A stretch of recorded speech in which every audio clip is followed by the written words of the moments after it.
तो नमस्कार दोस्तों, जैसा कि आप लोग जानते हैं ये हमारा धातु एवं अधातु चैप्टर है। तो धातु एवं अधातु का जो धातुओं को परिभाषित किया जाता है ये इनके भौतिक गुणों के आधार पर परिभाषित किया जाता है। तो देखते हैं कि धातु किसे कहते हैं। ऐसे तत्व जो इलेक्ट्रॉन त्याग कर धनायन बनाने की प्रवृत्ति रखते हैं वो धातु कहलाते हैं। धनायन बनाने की प्रवृत्ति का मतलब कि इलेक्ट्रॉन कोई त्यागेगा तो इलेक्ट्रॉन पर माइनस चार्ज होता है। इलेक्ट्रॉन जब निकलेगा माइनस वाला निकलेगा तो पॉजिटिविटी बढ़ेगी। तो ऐसे पदार्थ जो इलेक्ट्रॉन को त्याग कर धनायन बनाने की प्रवृत्ति रखते हैं ऐसे तत्वों को धातु कहते हैं। इसके कुछ भौतिक गुण हैं। भौतिक गुण में सबसे पहला भौतिक गुण है कि धातुएं प्रायः कठोर होते हैं, प्रायः कठोर होते हैं और ठोस अवस्था में होते हैं। इसके कुछ अपवाद हैं जिसे ध्यान में रखना है। अपवाद में जैसे है पारा, Hg, परमाणु क्रमांक है 80। ये एक ऐसा धातु है जो धातु के गुण दर्शाता है और धातु है और द्रव अवस्था में पाया जाता है। ऐसे ही एक है फ्रांसियम Fr, परमाणु क्रमांक 87। ये तो द्रव अवस्था में है ही, साथ साथ में रेडियो एक्टिव भी है। तो रेडियो एक्टिव द्रव धातु है ये। कठोरता की अगर बात करें तो कुछ ऐसे भी हैं जो मृदु हैं, मृदु धातुएं हैं, जैसे सोडियम है, यानी ये पोटेशियम है, लिथियम है। ये इतने मृदु होते हैं कि इन्हें चाकू से भी काटा जा सकता है। ये मृदु हैं। और सबसे कठोर धातु की बात किए जाए तो प्लेटिनम है सबसे कठोर धातु। प्लेटिनम सबसे कठोर धातु है। ओस्मियम सबसे भारी धातु, सबसे भारी धातु ओस्मियम है जिसका परमाणु क्रमांक 76 है। ये सबसे कठोर है और ये सबसे भारी धातु है और ये तीन के तीनों मृदु धातुओं में आते हैं। अगला देखते हैं। धातुओं की एक गुण और है धात्विक चमक। सभी धातुओं में एक विशेष प्रकार की चमक पाई जाती है जिसे धात्विक चमक कहते हैं।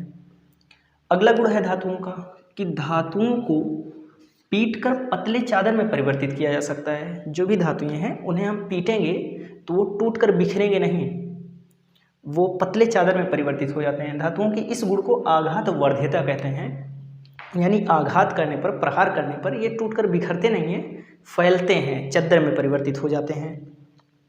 दूसरी चीज़, अगर किसी भी धातु को, इसके बारे में खास बात यह कि अगर किसी भी धातु को बहुत ज़्यादा ताप पर गर्म किया जाए और गर्म करके बहुत ज़्यादा अचानक ठंड कर दिया जाए, बर्फीले जल में डाल दिया जाए अचानक, तो उनका ये आघात वर्धनीयता का गुण कुछ हद तक कम हो जाता है या एकदम से ख़त्म हो जाता है, भंगुर हो जाते हैं ये।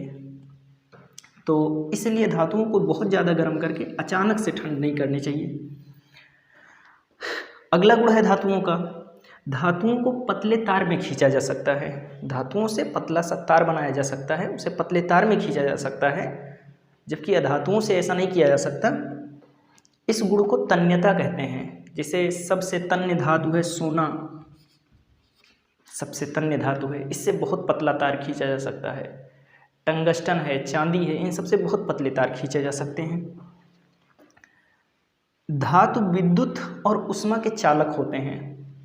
धातुओं में विद्युत का प्रवाह आसानी से होता है और उष्मा का प्रवाह भी आसानी से होता है। इसके कुछ अपवाद हैं, जैसे पारा है, Hg, ये उष्मा का कुचालक है। सीसा है, Pb,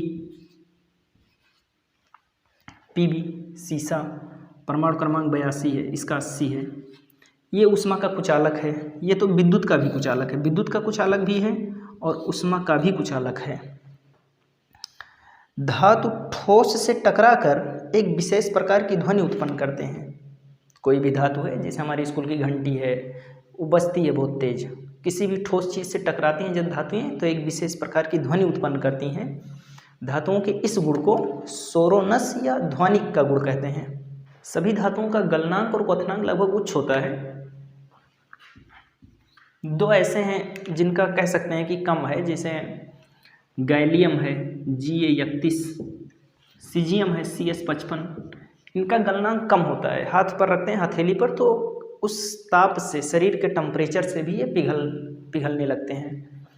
तो गलनांक और क्वथनांक सभी धातुओं का लगभग उच्च होता है, कुछ अपवाद को छोड़कर। सबसे पहला टॉपिक है दहन। दहन किसे कहते हैं? किसी भी धातु को जब हम ऑक्सीजन से अपक्रिया करवाते हैं तो इस क्रिया को धातुओं का दहन कह सकते हैं। यानी कि दहन का मतलब ही ऑक्सीजन से अपक्रिया करवाना। और धातुओं का दहन करने पर,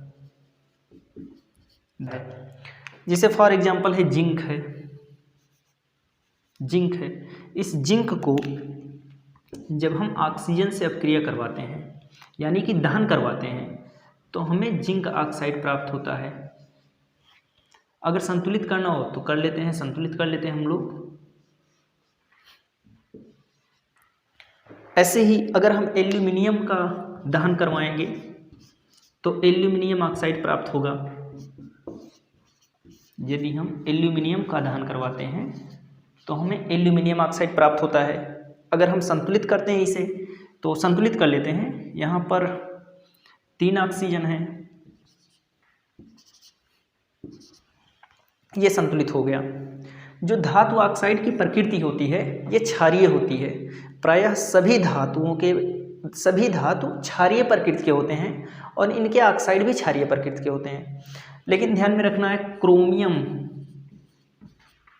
जो क्रोमियम ऑक्साइड है ये अम्लीय प्रकृति का होता है।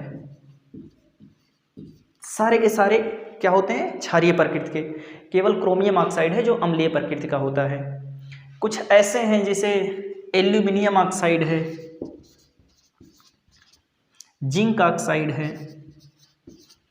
ये उभयधर्मी ऑक्साइड है। उभयधर्मी मतलब कि इनके अंदर अम्लों के भी गुण पाए जाते हैं और क्षारीय गुण भी पाए जाते हैं।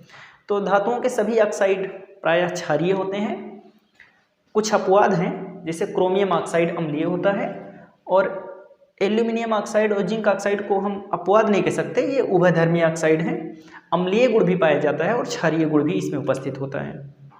कभी कभी अम्लों के गुण, कभी कभी क्षारों के गुण ये दर्शाते हैं। अगर हम इनके उभयधर्मी गुण की व्याख्या करना चाहें तो इस तरह से कर सकते हैं। जैसे देख लीजिए, अगर हम एल्यूमिनियम ऑक्साइड की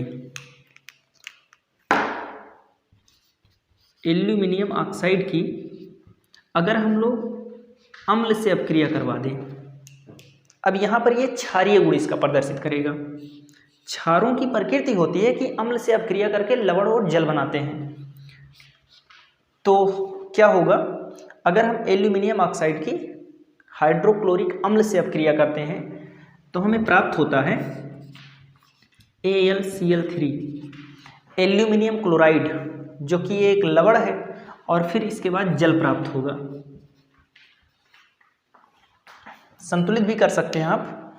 यहाँ 6 लगा दीजिए, यहाँ 2 लिख दीजिए, यहाँ 3 लिख दीजिए। तो इस प्रकार से संतुलित हो गया। इसके बाद में इसका क्षार से अगर आप क्रिया करवाते हैं, जैसे एल्यूमिनियम ऑक्साइड का अगर हम क्षार से अपक्रिया, ये एक लवण है, यहाँ पर एल्यूमिनियम ऑक्साइड एक क्षार का गुण प्रदर्शित कर रहा है और यहाँ पर एल्यूमिनियम ऑक्साइड प्रदर्शित करेगा अम्ल का गुण। जिसे सोडियम एल्यूमिनेट यहाँ बनेगा NaAlO3O2। एल्यूमिनियम ऑक्साइड NaOH से अपक्रिया करेगा तो NaAlO2 प्लस H2O बनेगा। और संतुलित करना चाहें तो 2 लगा दीजिए, संतुलित हो जाएगा।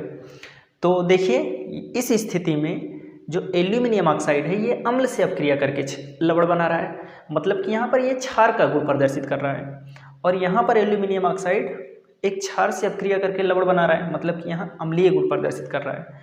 तो इसी गुण को उभयधर्मी गुण कहते हैं। जल से क्रिया,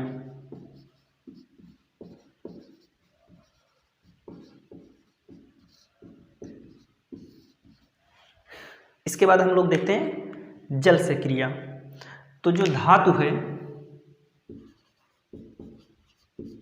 ये जल से अपक्रिया करके धातु ऑक्साइड और हाइड्रोजन गैस बनाता है।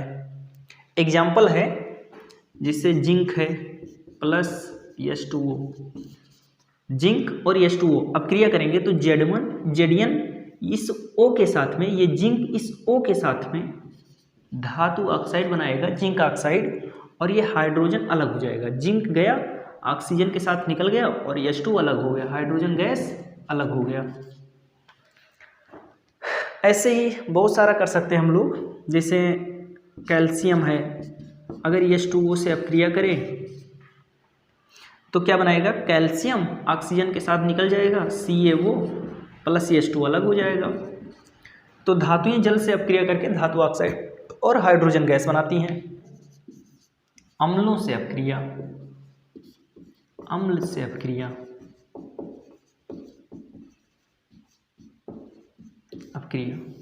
अब अम्ल से अपक्रिया में जो धातु हैं, धातुएं अम्ल से अपक्रिया करके भी लवण और हाइड्रोजन गैस बनाती हैं। तो इसे भाषा में भी लिख सकते हैं कि धातु अम्ल से अपक्रिया करके लवण और हाइड्रोजन गैस देता है। फिर एग्जाम्पल नीचे लिखते हैं। जैसे कोई भी धातु ले लें, जैसे लोहा है Fe, और ये H2SO4 में डाल दिया जाए तो ये दो चीज़ें बनाएगा। Fe जाएगा, H2 को हटाकर इसकी जगह पर बैठ जाएगा, Fe जाएगा H2 को हटाकर इसकी जगह पर बैठ जाएगा, और फिर बनेगा फेरस सल्फेट FeSO4, और प्लस बाहर हाइड्रोजन हो जाएगा। तो ये एग्जाम्पल रहा कि धातुएं जो हैं वो अम्ल से अपक्रिया करके लवण और हाइड्रोजन गैस बनाती हैं। अगला है अन्य धातु लवण से अपक्रिया। अगर कोई धातु है वो किसी दूसरे धातु के लवण से अपक्रिया करे तो किस प्रकार से अपक्रिया करेगी। तो इस अपक्रिया को समझना है तो सबसे पहले हमें सक्रियता श्रेणी समझनी पड़ेगी। सक्रियता श्रेणी क्या होती है, कुछ धातुओं को, कुछ प्रमुख धातुओं को, वैसे पीरियोडिक टेबल में कुल मिला के 84 धातु हैं, लगभग 84 धातुएं ही केवल हैं। तो उन धातुओं को जब उनकी सक्रियता के घटते हुए क्रम में अथवा बढ़ते हुए क्रम में व्यवस्थित किया जाता है तो इससे जो श्रेणी प्राप्त होती है उसे सक्रियता श्रेणी कहते हैं। कक्षा 10 के हिसाब से जो सिलेबस में है कुछ धातुएं, उनकी सक्रियता के घटते हुए क्रम में यहाँ रख दिया गया है मैंने। कुछ धातुएं यहाँ पर हैं जिनका कक्षा 10 में प्रयोग होता है, तो उसमें से कुछ यहाँ पर हैं। जैसे पोटेशियम है तो सबसे ऊपर मैंने लिखा है, तो इसका मतलब सबसे सक्रिय धातु ये है, इससे थोड़ा कम सक्रिय ये है, इससे थोड़ा कम सक्रिय ये है, और सबसे कम सक्रिय ये है। सोना सबसे कम सक्रिय है, चांदी कम सक्रिय है, इसीलिए इस पर जंग नहीं लगता, जल्दी प्रदूषण नहीं लगता, और ये किसी से क्रिया नहीं करते, इसलिए आभूषण बनाने में इसका इस्तेमाल करते हैं। लिथियम है, सबसे हल्का धातु जो है लिथियम है, इससे भी ऊपर है, सबसे हल्का धातु है। यहाँ पर लिखा भी है, देखते हैं हम लोग। जैसे जो भी सक्रिय धातु है वो अपने से निष्क्रिय धातु को उसके लवण से विस्थापित कर सकता है। ऐसा कभी नहीं होगा कि जो सक्रिय धातु है वो खुद से भी सक्रिय धातु को विस्थापित कर दे। यानी कोई भी धातु अपने से अधिक सक्रिय धातु को विस्थापित नहीं कर सकता उसके लवण में से, उसका स्थान ग्रहण नहीं कर सकता। जैसे लोहा है, इससे अधिक सक्रिय ये सारी धातुएं हैं, मतलब कि लोहे को इससे ऊपर वाले सबके सब विस्थापित कर सकते हैं। हाइड्रोजन है, हाइड्रोजन को इससे ऊपर वाले सारे के सारे विस्थापित कर सकते हैं, इसके नीचे वाले विस्थापित नहीं कर सकते। कांपर है, कांपर को Hg विस्थापित नहीं कर सकता, Ag विस्थापित नहीं कर सकता, हाइड्रोजन कर सकता है विस्थापित। एल्यूमिनियम को मैग्नीशियम विस्थापित कर सकता है लेकिन जिंक विस्थापित नहीं कर सकता। इस तरह से, जैसे एक एग्जांपल देखते हैं, जिंक है, जिंक, अब अगर इसको हम डाल दें FeSO4 में, एक अपक्रिया ये देखते हैं हम लोग, और अगर Fe को डाल दें ZnSO4 में, देखते हैं क्या होता है। जिंक जाएगा Fe को स्थानांतरित करेगा, इसका स्थान ग्रहण करना चाहेगा, तो क्या कर पाएगा, देखते हैं हम वहाँ पर। जिंक ज़्यादा सक्रिय है कि लोहा? तो जिंक ज़्यादा सक्रिय है, जिंक अधिक सक्रिय है। जिंक ऊपर है तो जिंक ज़्यादा सक्रिय है, या फिर नीचे है कम सक्रिय है, तो जिंक जाएगा, Fe को हटाकर इसका स्थान ले सकता है और फिर ZnSO4 बनेगा, Fe अलग हो जाएगा। जबकि इस अपक्रिया में Fe नीचे है, जिंक ऊपर है, तो Fe जाकर जिंक को विस्थापित करना चाहे तो जिंक को विस्थापित नहीं कर सकता, क्योंकि जिंक अधिक सक्रिय धातु है, लोहा कम सक्रिय धातु है, तो ये रिएक्शन होगा ही नहीं। कुछ महत्वपूर्ण धातुएं हैं, जैसे बेरियम है। बेरियम जो हरा रंग होता है आतिशबाजी करते समय, वो बेरियम के कारण होता है। स्ट्रांसियम है, जो आतिशबाजी में लाल रंग दिखता है, वो स्ट्रांसियम के कारण होता है। ऐसे बहुत सारी इंपॉर्टेंट धातुएं भी हैं सक्रियता श्रेणी के अंतर्गत। अब हम थोड़ी सी चर्चा अधातुओं की कर लेते हैं। तो अधातुओं के सारे गुण, बहुत सारे गुण धातुओं के विपरीत ही हैं। जैसे अधातुओं की बात करें तो अधातु इलेक्ट्रॉन को ग्रहण करके ऋणायन बनाने की प्रवृत्ति रखते हैं। अधातुएं ठोस, द्रव, गैस तीनों हो सकती हैं। केवल ब्रोमीन ऐसा है जो द्रव अधातु है। ये विद्युत के कुचालक होते हैं। धातुएं विद्युत की चालक थी, अधातुएं विद्युत के कुचालक होते हैं। लेकिन ग्रेफाइट एक ऐसा धातु है जो विद्युत के का सुचालक भी है, तो कुछ अपवाद भी रहते हैं। तो ग्रेफाइट विद्युत का सुचालक धातु है।